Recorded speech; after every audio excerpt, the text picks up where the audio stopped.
কিবি কোৱা আকৌ কি কম আকৌ আনবক্সিং কৰিলে কৰে ন আচ্ছা আজি আমাৰ ষ্ট'ৰ মেনেজাৰ ছাৰ কেচিঅ' ঘড়ী আহি পাইছে আমি আনবক্সিং কৰিবলৈ লৈছোঁ ছাৰ নাই খালি মানে ছাৰৰ কাৰণেই ভিডিঅ'টো কৰি আছোঁ বিশেষকৈ ছাৰ আজি ষ্ট'ৰত উপস্থিত নাই বাবে বহুত ধুনীয়া লাগিছে এইটো নাই খুলি নিদিওঁ ছাৰে নহ'লে নিজৰ একচুৱেলি মোৰটো হয় কেচিঅ'ৰ ঘড়ীটো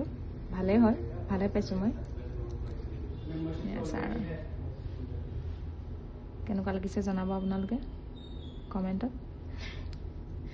ভাল লাগিছে এইটো খুলি নিদিওঁ বাৰু ছাৰে নিজে আহি খুলিব নতুন বস্তুটো